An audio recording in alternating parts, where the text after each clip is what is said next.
Thank you, Patty. I have brought a stopwatch up here with me today because I want to respect your time.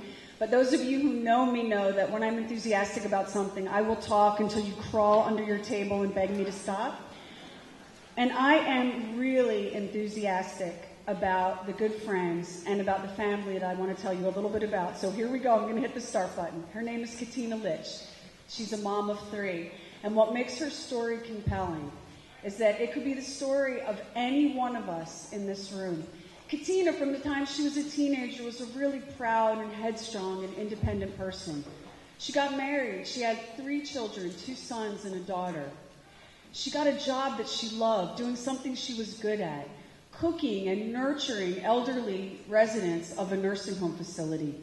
She raised her family. She was married. She lived in a house, and she had her chunk, her slice of the American dream. But things happen. The marriage foundered. Katina found herself alone with her 3 kids in that house. And then she became ill. And then she was unable to work. And then she lost her house.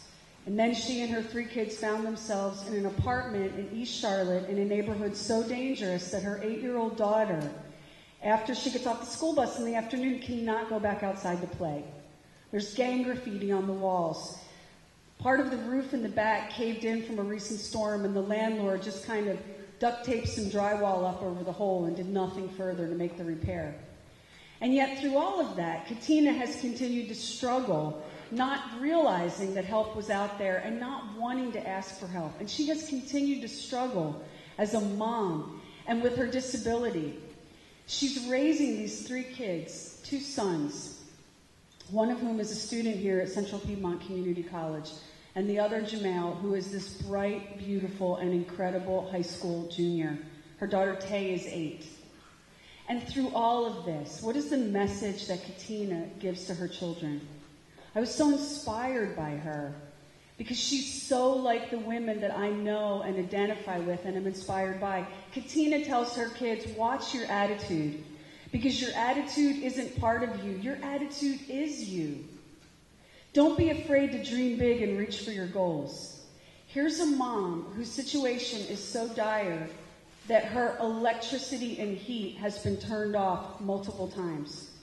Here's a mom whose situation is so extreme that her high school-age son, Jamal, while struggling to maintain his AB average, is working a part-time job to help keep the lights turned on in their family's apartment.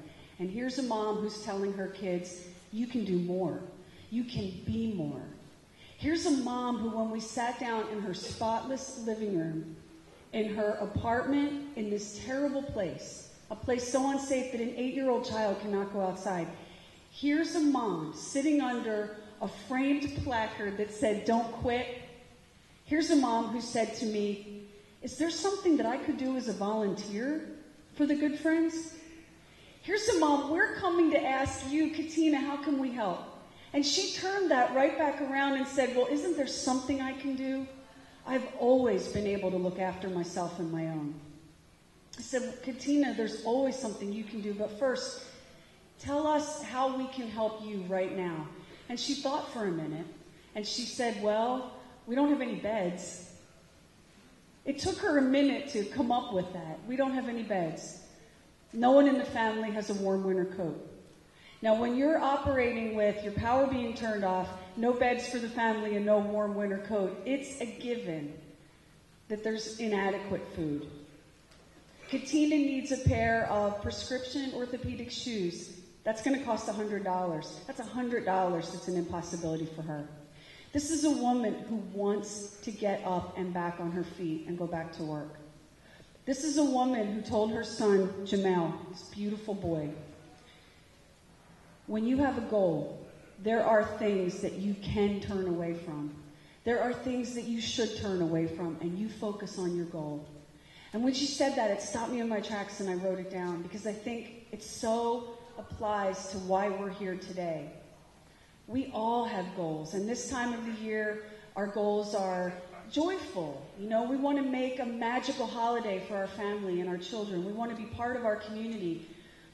And there are things that we can turn away from, and there are things that we should turn away from. But is this family one of them? As women, as working wives and mothers, as decision makers, as proud, strong, independent women. When we see one of our own who stumbles, can we turn away? Katina Litch does not want to be carried, but she stumbled, and all she's asking for is, can you stick out a hand and lift my family back up? I wish I had more time to share with you some of the hilarious stories of what it's like to raise those 3 kids on her own, and how brilliant and beautiful and wonderful her kids are. How her little daughter Tay's life goal, expressed in a school project, was entrepreneur. There are so many terrific things to share about this family, but time is short. So I guess I'm just asking you, as good friends, to reach out and be a good friend to Katina Litch and her 3 kids. Thank you so much.